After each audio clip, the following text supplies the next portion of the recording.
Сәлем кызлар һәм малайлар. Шаян ТВ үз эшен дәвам итә. Һәм бүген бездә кунакта мода театр студиясының җитәкчесе Алина Пашихабиева һәм әлеге студияда шөгыльләнүче кызлар. Исәнмесез?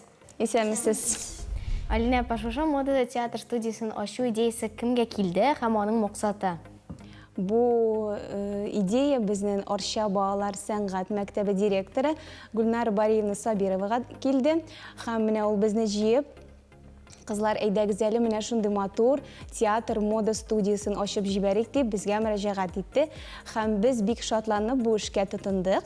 Бу эшнең максаты менә балаларны эстетик яктан, националь яктан үстерү, аларга татар бизәкләрен, милли бизәкләрен, татар киемнәрен, татар костюмнарын өйрәтеп, аларны менә бу якта шөгыльләндерергә дип максат куйдык үзебезгә.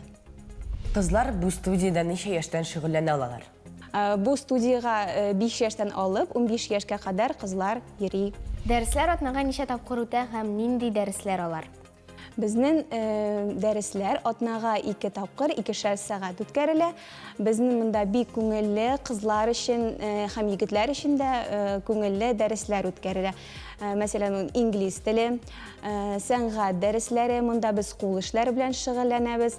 Аннары дефиле, мода күрсәтү дәресләре, шуннан соң история костюма, татар орнаментларын өйрәнү, менә бу татар милли бизәкләрен әлеге мода заманына туры китереп, куллану дәресләре, менә шундый күңелле дәресләр үткәрәбез кызлар белән.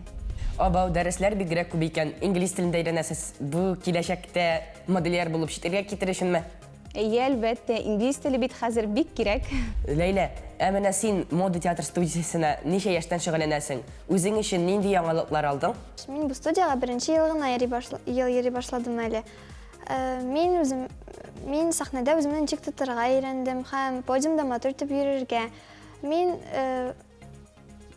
ничек дөрес киемнәрне сайларга һәм матур бизәнергә өйрәндем. Һәм татар милли бизәкләрен костюмларда кулланырга өйрәндем. Ләйлә, кайсы дәрес сиңа күбрәк ошый? Алина апа әле генә мода тарихы дигән дәрес турында сөйләде. Анда күңелсез түгелме? Юк, ул дәрес күңелсез түгел. Анда төрле гасырда нинди күлмәкләр кигәннәрен сөйлиләр. Минем өчен ул бик кызык. Алина апа, конкурсларда катнашканыгыз бармы? Әлбәттә, конкурсларга чыгарга, анда катнашырга тырышабыз. Менә без Виктория конкурсында катнаштык, беренче дәрәҗә дипломанты һәм тагын берничә конкурсларда катнашып уздык. Әле анда да беренче дәрәҗә лауреатларын алдык һәм алда да, Алла бирсә, күп конкурсларга барырбыз дип уйлыйм. Уңышлар сезгә. Рәхмәт. Зәлия, сиңа студияда нинди дәресләр ошый? Сәнгать дәресләре, матурлык дәресләре, дефиле һәм этикет бик ошый. Алина апа, менә сезнең студияны тәмамлаган кызларга дипломнар бирәләрме? Әле без менә бу эксперименталь группа буларак, әлегә без диплом бирмәдек. Диплом биргәнебез юк. Чөнки безнең менә бу кызлар елдан-ел яңа кызлар киләләр. Без 3нче ел шөгыльләнсәк тә, менә бунда инде 3-20 кыз дип әйтәсе килә.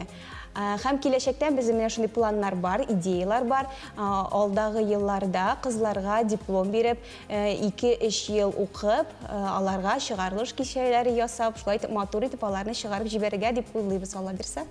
Менә бу диплом киләчәктә кызларга ярдәм итәчәкме? Сез ничек уйлыйсыз? Мин уйлыйм, киләчәктә бу диплом бик кирәк булыр дип, чөнки менә хәзер Казан шәһәрендә дә бик күп шундый студиялар, мода студиялары, алар монда килеп, монда укып, аннары сез әйтмешли чит илләргә китсәләр дә бик әйбәт булыр дип ышанам. Шуңа күрә бу диплом аларга булышыр дип ышанып калам. Дусларыбыз хәзер кызларның мода театр студиясендә туплаган белемнәре белән якынрак танышырбыз.